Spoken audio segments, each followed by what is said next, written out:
ठीक आहे. आता मी स्टार्ट करतोय पोटेन्शियोमेट्रिक टायट्रेशन. बेसिकली तुम्हाला माहिती आहे सगळ्यांना पोटेन्शियोमेट्रिक टायट्रेशन. समोर एक डायग्राम आले असेल. त्या डायग्राम मध्ये एक जनरल डायग्राम घेतलेले आहे. 2 कंपार्टमेंट असतात. 2 कंपार्टमेंट म्हणजे 2 बीकर असतात.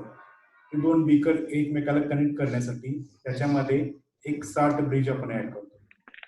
Okay, and these two beaker having electrolytic solution which may be different, and this beaker containing 2 electrodes which also different. One electrode is a reference electrode and second one electrode is our, exactly, we have to study the potential.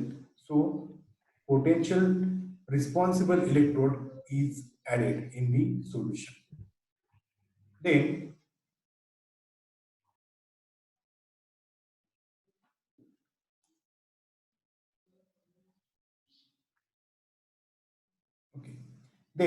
these two compartments, the positive electrode and negative electrode, is connected to the instrument potentiometrically.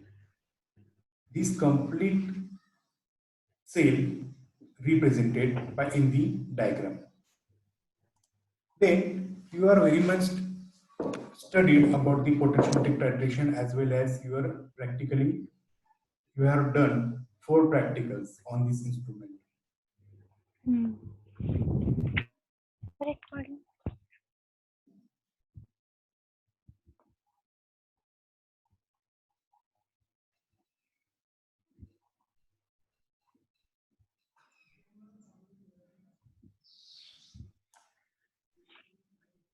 सगळेजण एकाच टायमिंगला जर तुम्ही आलात तर सर्वांना admit करायला सोपं जातं. प्रत्येक जण मध्ये मध्ये आलात की इथं तुम्हाला ब्लॅक मेसेज दिसत असेल, बरोबर.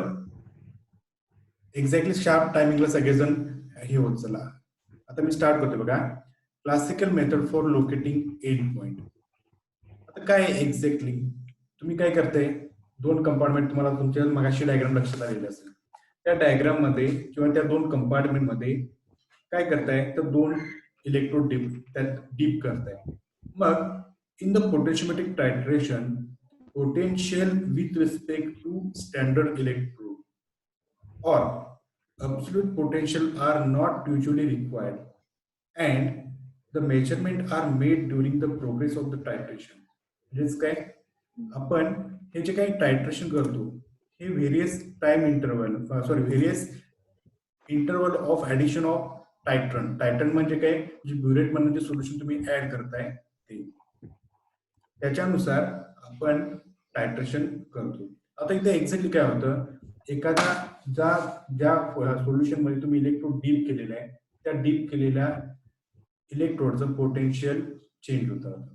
का चेंज होत राहतं, कारण की त्या बीकर मध्ये तुम्ही दुसरा एखादा टायट्रेशनसाठी जो काही ब्युरेट मध्ये सोल्युशन ऍड करणार आहे त्याच्यामुळे, आणि ते तुम्हाला काय दाखवेल, तुमच्या इन्स्ट्रुमेंट वरती त्याचं रिडिंग येत वेगवेगळं दाखवत राहील. त्यानुसार तुमचं पोटेन्शियल इन्क्रीज होईल किंवा डिक्रीज होईल. आता कधी इन्क्रीज होतं आणि कधी डिक्रीज होतं हे सुद्धा मी पुढच्या पार्ट मध्ये सांगणार आहे. मग तर इक्विव्हॅलेंट पॉइंट म्हणजे काय, end point of the reaction will be obtained by sudden change in potential in the plot of EMF versus volume of titrating solution. तुम्हाला एंड पॉइंट येतं ह्या एक्सपेरिमेंट ह्या टायट्रेशन मध्ये कधी मिळतो, तर सडन चेंज आपल्याला ऑब्झर्व होतं. आणि ते सडन चेंज आपण कसं डिटेक्ट करतो, तर तो ग्राफच्या मदतीने. कुठला ग्राफ काढतो तुम्ही, तर EMF अगेन्स्ट व्हॉल्यूम ऑफ टायट्रन, म्हणजे तुम्ही ब्युरेट मध्ये जे काही टायट्रेशनला घेतलेलं सोल्युशन असणार आहे त्याच्या अगेन्स्ट. आता EMF तुम्ही घेताय वाय ऍक्सिस वर, आणि टायट्रेशन जो तुमचा टायट्रन असतो तो असतो एक्स ऍक्सिस वर. ह्याच्या आधारे तुम्ही ग्राफ काढताय, आणि ग्राफ मध्ये तुम्हाला ड्रास्टिक चेंज जिथं ऑब्झर्व होईल तर तुम्हाला काय होईल, त्याचा एंड पॉइंट तुम्ही डिटेक्ट करताय. मग ही एकदम मेथडची आहे, एकदम सिंपल आहे. मी त्याचं कन्स्ट्रक्शन सांगतो कसं आहे. In this method, a cell is constructed by using 2 electrodes. One of 2 electrodes, one electrode must be known potential, that is reference electrode. कसं करतो आपण याच्यामध्ये, ह्याच्यामध्ये 2 इलेक्ट्रोड आपण ऍड करतो. त्यातला एक इलेक्ट्रोड कसा असतो, ज्याचं पोटेन्शियल आपल्याला माहिती असलेलं पाहिजे. पोटेन्शियल माहिती असायला पाहिजे म्हणजेच काय, त्याला आपण ऍड करतो रेफरन्स. आता फॉर एक्झाम्पल रेफरन्स इलेक्ट्रोडची काय गरज आहे, तर आपल्याला सांगितलं देवचंद कॉलेजचं अंतर मोजा. तर कुठून मोजणार तुम्ही? तुम्ही तुमच्या गावाकडनं मोजणार. कोण अक्कोळमध्ये राहत असेल तर अक्कोळमधनं मोजेल, कोण लिंगणूर राहत असेल तर लिंगणूरमधनं मोजेल, कोण निप्पाणीत राहत असेल तर निप्पाणीतनं मोजेल, अंतर मोजेल. बरोबर. जर मी हे प्रत्येकाचा रेफरन्स हा डिफरंट असणार आहे. जर मी एक्झॅक्टली सांगितलो की देवचंद कॉलेजचं अंतर कोल्हापूरवरनं मेजर करा, म्हणजे कोल्हापूर म्हणजे काय झाला हा तुमचा रेफरन्स पॉईंट. लक्षात, तिथून तुम्ही ते डिस्टन्स मोजू शकता आणि ते किती 40 किलोमीटर पर्यंत बसेल काय तर अंदाजे. सिमिलरली रेफरन्स इलेक्ट्रोड, तुम्हाला दुसऱ्या इलेक्ट्रोडचा पोटेन्शियल मेजर करायचा असेल तर तो ज्या इलेक्ट्रोडचा पोटेन्शियल मेजर करायचा आहे त्याला कंबाईन करायचा आहे अशा इलेक्ट्रोडचा, ज्याचं की आपल्याला त्याचा पोटेन्शियल माहिती असणारा. ह्यासाठी आपण कोणता पोटेन्शियल रेफरन्स इलेक्ट्रोड यूज करतो, तुम्ही यूज केलेला आहे. Yes, saturated calomel electrode. Yes, saturated calomel electrode. हा सॅच्युरेटेड कॅलोमल इलेक्ट्रोड आपण एका बीकर मध्ये डीप करतो. त्या बीकर मध्ये असतं सॅच्युरेटेड केसी सोल्युशन. ओके, आणि हा इलेक्ट्रोड आपण कनेक्ट करतो निगेटिव्ह साईडला, निगेटिव्ह एंडला तुमच्या पोटेन्शियोमेट्रिकच्या एक्सपेरिमेंट मध्ये. आता एक कंपार्टमेंट झाला का, दुसऱ्या कंपार्टमेंट मध्ये ज्याचा आपल्याला एंड पॉइंट डिटरमाइन करायचा आहे तो सोल्युशन त्या दुसऱ्या बीकर मध्ये आपण ऍड करतो आणि त्याच्यामध्ये आपण डीप करतो सुटेबल इलेक्ट्रोड.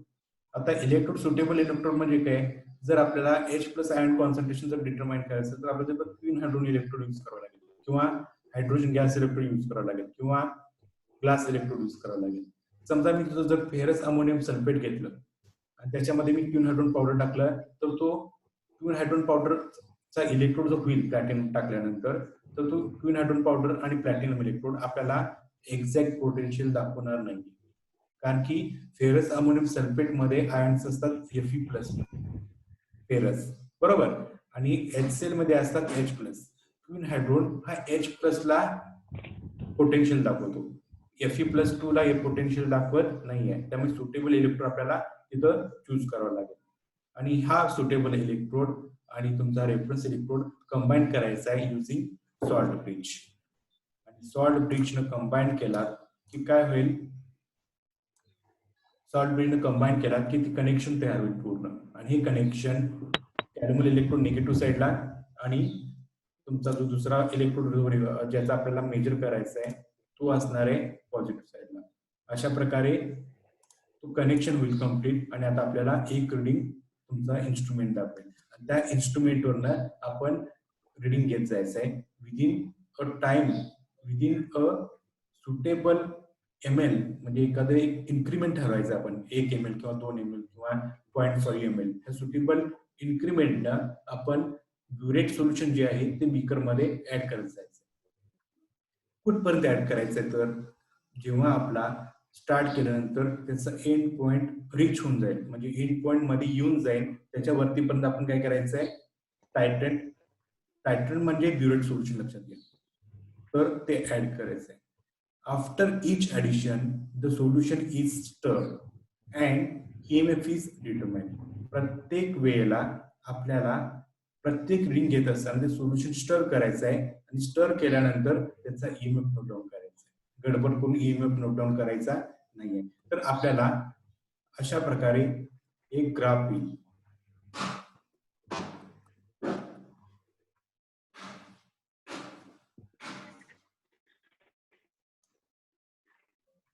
दिसतो समोर तुमच्या स्क्रीनवर,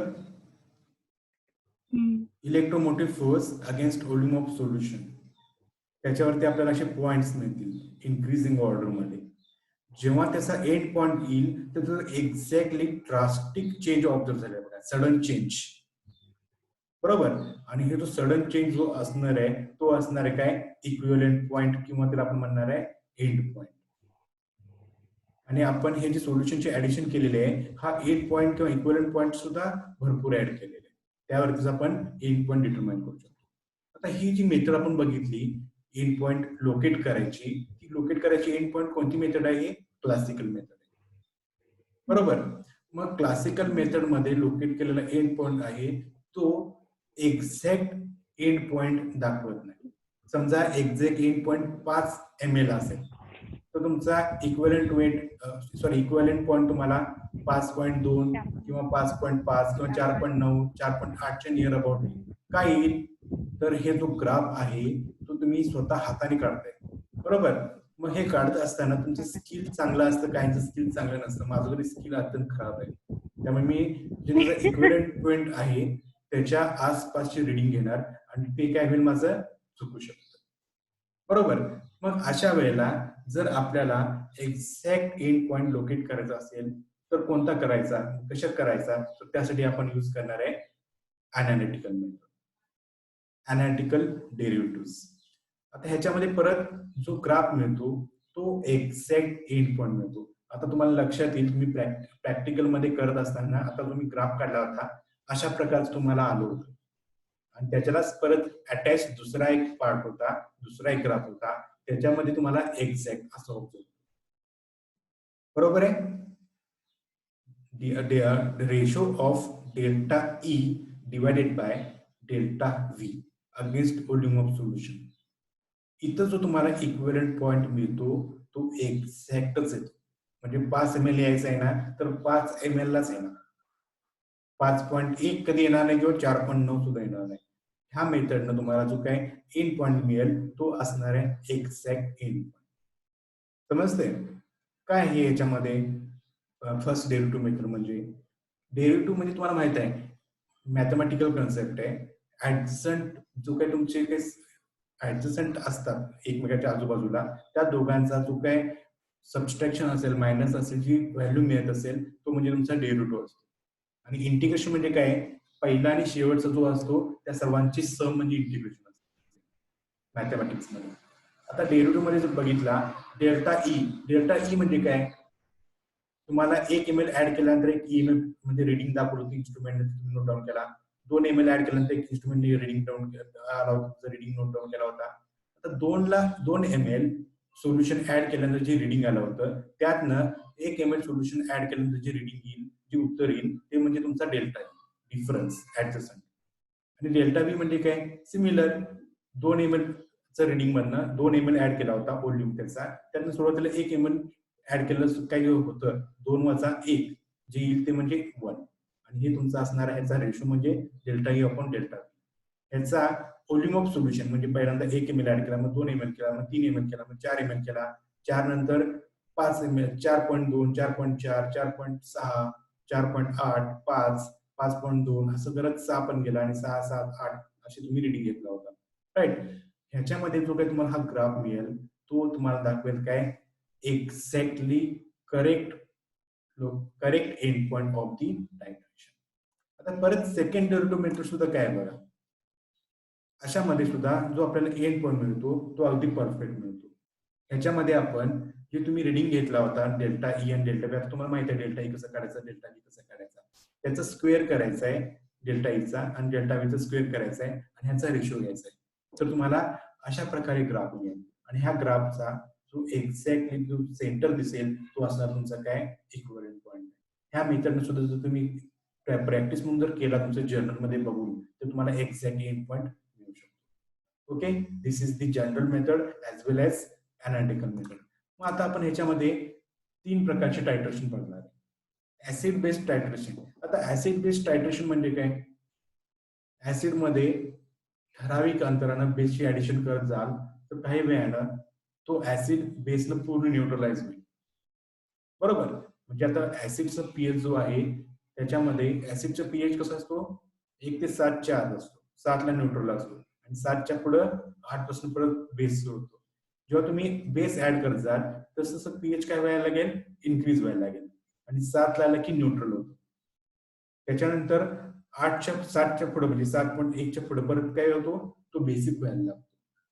मग जेव्हा तुम्ही ऍसिड बेस्ड टायट्रेशन करताय, आता 11वीला सगळ्यात पहिल्यांदा आला असताना तुम्ही प्रॅक्टिकल केला असणार ऍसिड बेस्ड टायट्रेशन. ब्युरेट मध्ये तुम्ही घेताय NaOH, तुमच्या कोनिकल फ्लास्क मध्ये घेताय ऍसिड, पिपेट आउट करून समजा 10 ml पिपेट आउट केला असणार आहे 0.1 नॉर्मलचा. बेस तुमचा ब्युरेट मध्ये 0.1 नॉर्मल असेल आणि त्यात तुम्ही फिनॉल्फथालीन ऍड करताय कोनिकल फ्लास्क मध्ये, टायट्रेट करायला लागेल. तर तुम्हाला थेरॉटिकली इथंच उत्तर किती यायला पाहिजे माहिती झालं असेल, 10 ml असेल, बरोबर. जेव्हा तुम्ही 9.9 ml पर्यंत ऍड करणार आहे तेव्हा तुम्हाला कोणताही पिंक कलर ऑब्झर्व होणार नाही.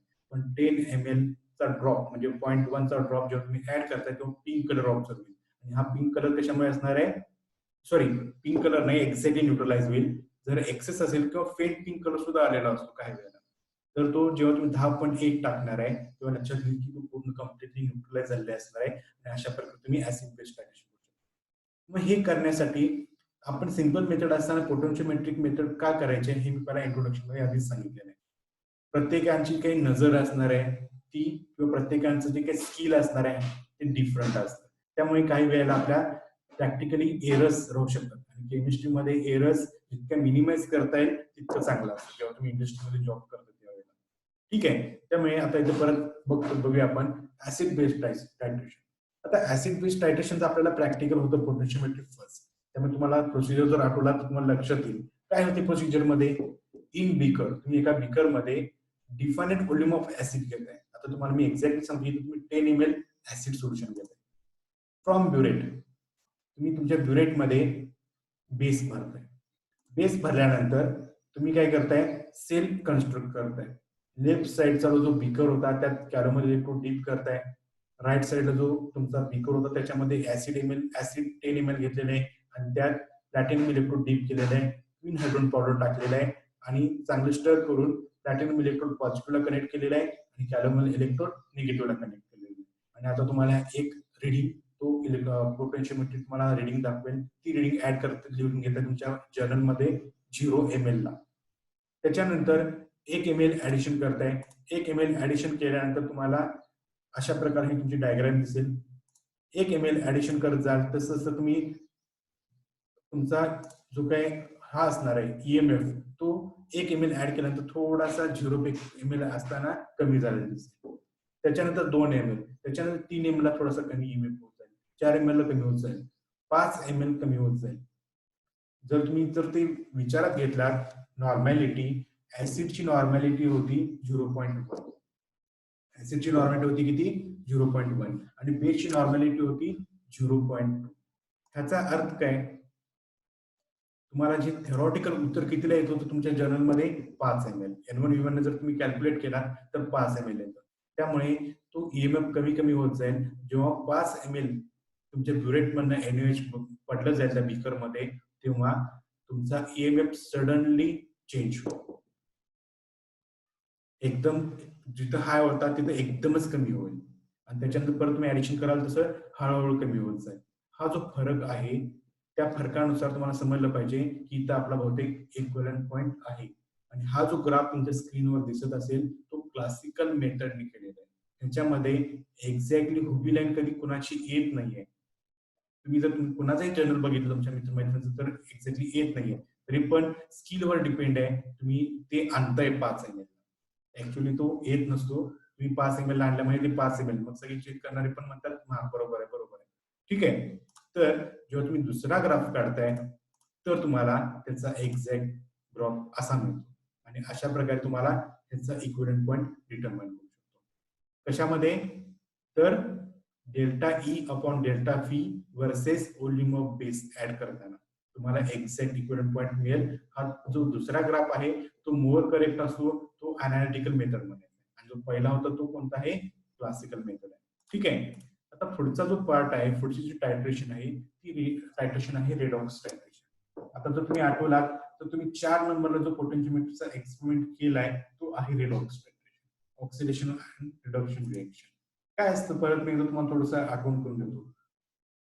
एका बीकर मध्ये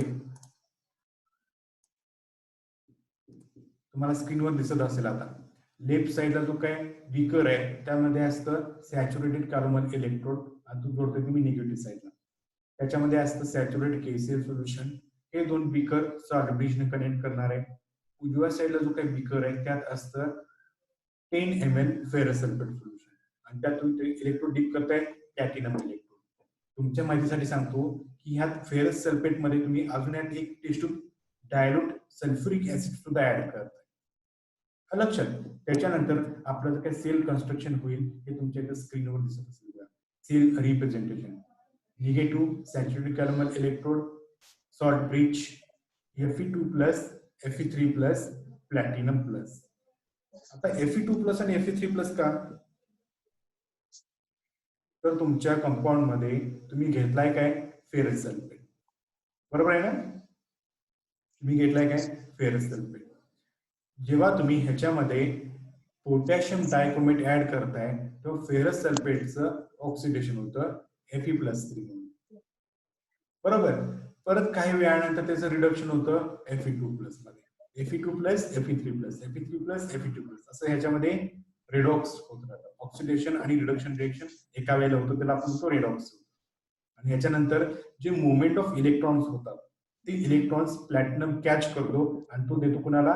पोटेन्शियोमेट्रिक इन्स्ट्रुमेंटला. आणि अशा प्रकारे आपण त्याचं काय करतो? टायट्रेशन करतो. काय करतो बघा सुरुवातीला, Fe3+ एक इलेक्ट्रॉन कॅप्चर करतो, Fe2+ करतो, म्हणजे ऑक्सिडेशनला गेलेला Fe3+ रिडक्शन होऊन परत Fe2+ होतं. मग ह्याचा रिएक्शन क्वोशंट काय आहे? रिएक्शन क्वोशंट म्हणजे काय? Activity of product divided by activity of reactant. आता ऍक्टिव्हिटी ऑफ प्रोडक्ट काय आहे? Fe2+ तुमचा प्रोडक्ट आहे, त्याच्यानंतर रिएक्टंट काय तुमचा? Fe3+, हा तुमचा क्यू आहे. मग त्याच्यानंतर ह्याचं जर आपण नर्स इक्वेशन मध्ये आपण ऍड केलो तर E=E0 - 2.303 RT log 10 Fe2+ upon Fe3+. ह्या इक्वेशन नुसार आपण काय करणार आहे? पुढचं इन जनरल इक्वेशन आपण लिहिणार आहे. काय लिहिणार आहे? तर इथं नंबर ऑफ इलेक्ट्रॉन्स रिलीज किती आहे? 1, म्हणून आपण यांची व्हॅल्यू काय करतो? कन्सिडर 1 करतो. आणि अशा प्रकारे आपण reduction, activity of reduction divided by activity of oxidation हे कॅल्क्युलेट केला. ऍक्च्युली हे तुम्ही स्वतः कॅल्क्युलेट करताय म्हणजे प्रॉब्लेम सॉल्व्ह करताना, पण हे जे इक्वेशन आहे त्या इक्वेशन मध्ये त्या व्हॅल्यू सबस्टिट्यूट करून जे उत्तर येतं ते उत्तर तुम्हाला पोटेन्शियोमेट्रिक इन्स्ट्रुमेंट डिस्प्ले करतात. त्याच्या डिस्प्लेवर माहिती आहे ना, रेड कलरचा डिस्प्ले येतो, त्याच्यावरती डिजिट येत असतात कॅल्क्युलेटर टाईप, राईट. त्याच्यावरती ते रिडिंग ह्या कॅल्क्युलेशन सॉल्व्ह करून तर तो उत्तर फाइंड आउट करतो. ठीक आहे. आता ह्याचा ग्राफ बघा कसा आहे तो. EMF इन व्होल्टेज जो तुमचा EMF असणार आहे तो व्हॉल्यूम ऑफ K2Cr2O7. जेव्हा तुम्ही 1 ml ऍड करणार आहे तेव्हा 0 ला तुम्ही EMF मेजर करणार आहे, त्याच्यानंतर 1 ml ऍड करणार आहे, 1 ml ऍड केल्यानंतर EMF वाढत जाईल, 2 ml ऍड केल्यानंतर EMF वाढत जाईल, 3 ml ऍड केल्यानंतर EMF वाढत जाईल, 4 ml 5 ml केल्यानंतर EMF वाढत जाईल, 5.2 किंवा 5 च्या आसपास EMF एकदम वाढत जाईल. त्याला आपण म्हणतो काय? ड्रास्टिक चेंज किंवा सडनली चेंज होईल. आणि त्यानुसार परत EMF जसं 6 पासून 10 होईल तसं स्लोली वाढत जाईल आणि आपल्याला अशा प्रकारचा ग्राफ मिळतो. लक्षात. मग हा क्लासिकल मेथड एंड पॉइंट तुम्ही इक्विव्हॅलेंट पॉइंट डिटेक्ट करू शकताय. तर अनालिटिकलला कसं करू शकताय? Again same delta E upon delta V against volume of K2Cr2O7. तर तुम्हाला जो मिळणारा इक्विव्हॅलेंट पॉइंट आहे ह्या ग्राफनुसार तो X आहे.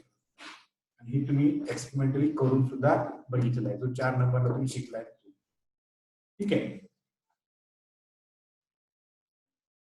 आता तिसरी जी रिएक्शन आहे ती रिएक्शन आहे precipitation titration. Again the same, in beaker तुम्ही घेणार आहे डिफाइनेड व्हॉल्यूम ऑफ AgNO3, त्याच्यानंतर ब्युरेट मध्ये तुम्ही ऍड करणार आहे KCl. हे एक्सपेरिमेंट तुम्ही केलेलं नाहीये. एक्सपेरिमेंट केलेलं नाही याचा अर्थ का की तुमच्याकडे हा तुमच्या सिलेबसला नाही आहे, पण हा एक्सपेरिमेंट MSc फर्स्ट इयरला फिजिकल मध्ये हा एक्सपेरिमेंट आहे आणि तो एक्सपेरिमेंट आम्ही MSc मध्ये पोरांच्याकडे हा करून घेतो. इथं AgNO3 लागतं, सिल्वर इलेक्ट्रोड लागतो आणि हा AgNO3 आणि सिल्वर इलेक्ट्रोड आपण सॅच्युरेटेड कॅर्बन इलेक्ट्रोड वरती जॉईन करायचा आहे bye means of salt bridge. तर मला इथं अशा प्रकारची रिएक्शन ऑब्झर्व होती. काय होती? AgNO3 तुम्ही बीकर मध्ये घेतलेला असता आणि ब्युरेट मध्ये KCl सोल्युशन ऍड करता. KCl सोल्युशन तुम्ही ब्युरेट मध्ये ऍड करताना AgCl चा प्रिसिपिटेट फॉर्म होतो. येस, हे रिएक्शन करत असताना आपल्याकडे कोणताही इंडिकेटर अवेलेबल नाहीये, त्यामुळे ह्याचा एंड पॉइंट करणं आपल्याला खूप कठीण काम आहे. पण जर तुम्ही पोटेन्शियोमेट्रिकली जर हे टायट्रेशन केलात तर हे आपल्याला ह्याचा एंड पॉइंट डिटेक्ट करता येतो. मग आता एक्झॅक्टली सिल्वर इलेक्ट्रोडच्या जवळ काय होतं बघा. Silver electrode plus electron gain करून Ag सॉलिड फॉर्म करतो, राईट, म्हणजे त्याचा सिल्वरचं कंटेंट त्या सिल्वर इलेक्ट्रोड जमायला लागेल. आता हा इलेक्ट्रॉन कॅप्चर करतो म्हणजे पोटेन्शियल काय होतो, चेंज होत राहतो. ठीक आहे. मग त्यानुसार रिएक्शन क्वोशंट काय आहे तुमचा, activity of silver divided by activity of silver plus. मग ऍक्टिव्हिटी ऑफ प्युअर मेटल काय असतो, ऑलवेज 1. मग काय येईल आपल्या equation, Q A is equal to 1 upon activity of A G plus.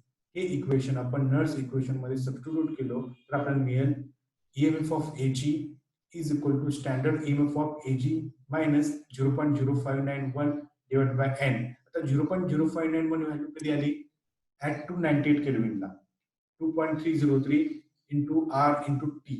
R ची व्हॅल्यू किती आहे 8.314 आणि T म्हणजे 298. हे सॉल्व केलं तर त्याचं उत्तर येतं 0.0591 divided by N log of 10 1 divided by activity of AG plus. आता हे जो ऍक्टिव्हिटी ऑफ एजी प्लस डिनॉमिनेटरला आहे तो न्यूमरेटरला जाताना लॉगर तुमच्या रूलनुसार इथं साइन बदलतं, त्यामुळे मिळतं आपल्याला काय EAG is equal to E0 AG plus 0.0591 divide by N log of 10 activity of A G plus. ही सॉल्व करून आपल्याला त्याचा इलेक्ट्रोमोटिव्ह फोर्स EMF आपल्याला तुमच्या इन्स्ट्रुमेंट वरती दाखवतो. अशा प्रकारे हे त्याचं कन्स्ट्रक्शन. ठीक आहे. परत सेम EMF हा क्लासिकल मेथड आहे. EMF काय होत जाईल, जसं तुम्ही KCL ची ऍडिशन करताय तसं तसं की EMF काय होत जाईल, डिक्रीज होत जाईल. आणि आपल्याला सडन चेंज जो ऑब्झर्व होईल तो असणार आहे एंड पॉइंट. आणि अनालिटिकल मेथड मध्ये तुम्हाला सेम अशा प्रकारे ग्राफ मिळेल. जो अनालिटिकल मेथड मध्ये जे काही इक्विव्हॅलेंट पॉइंट असतो तो एक्झॅक्ट असतो, मोर करेक्ट असतो. ठीक आहे. आता ऍडव्हान्टेजेस काय पोटेन्शियोमेट्रिक ट्रान्झिशनचे.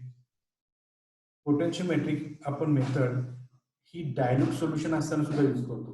आता व्हेरी डायल्यूट सोल्युशन म्हणजे काय, आता तुम्ही जे NaOH वगैरे घेताय ते 0.1 किंवा 1 नॉर्मल किंवा 0.5 नॉर्मल असतात. समजा मी 0.001 नॉर्मल NaOH टाकलं आणि त्याच्यामध्ये जर तुम्ही फिनॉलचा एक इंडिकेटर टाकला तर तो इतका फेंट पिंक कलर येतो की तुमच्या डोळ्याला ते दिसून येत नाही, पण आलेला असतो पण तुमच्या डोळ्याला दिसून येत नाही. त्यामुळे तुम्ही काय म्हणताय की पिंक कलर आलेला नाही म्हणजे त्याचा एंड पॉइंट नाहीये. लक्षात, जर असं कलर 0.01 नॉर्मलचं NaOH असलेलं घेतलं की तुम्हाला पोटेन्शियोमेट्रिकली एक्झॅक्टली एंड पॉइंट डिटेक्ट करतो. कलर्ड सोल्युशन असेल तर किंवा इंडिकेटर आपल्याला माहित नसेल अशा वेळेला आपण ही मेथड यूज करू शकतो. सेकंड, इन इंडिकेटर और simple titration information of relative strength of acid base is required.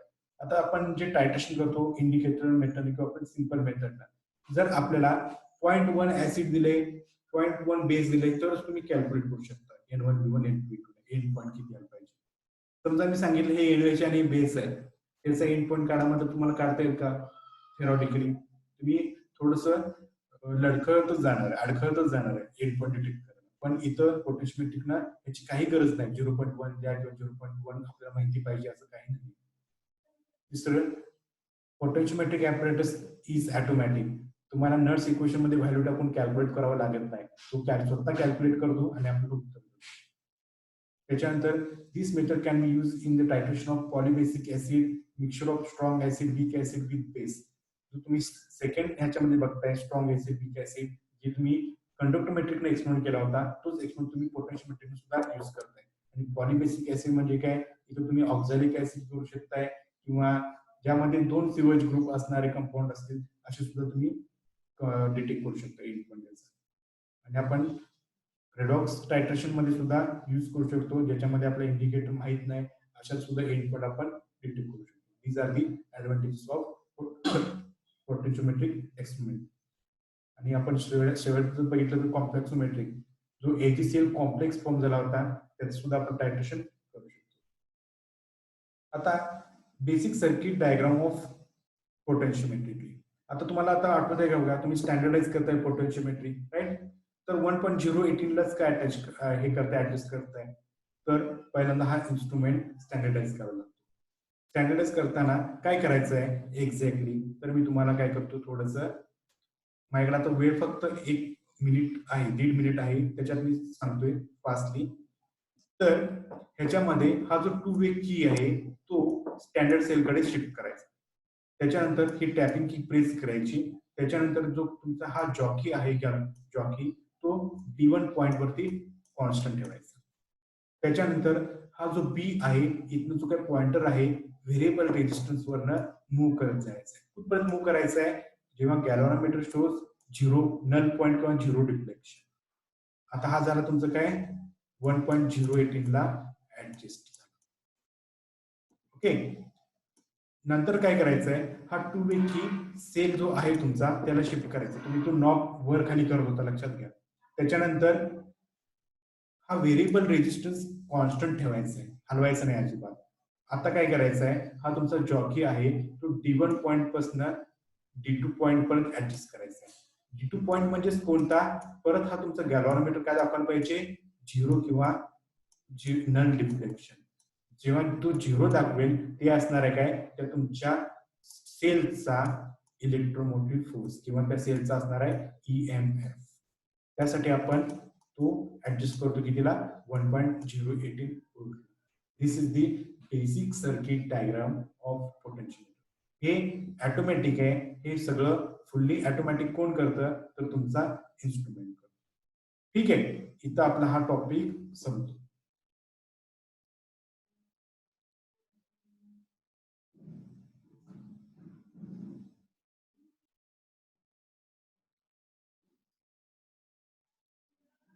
Hello.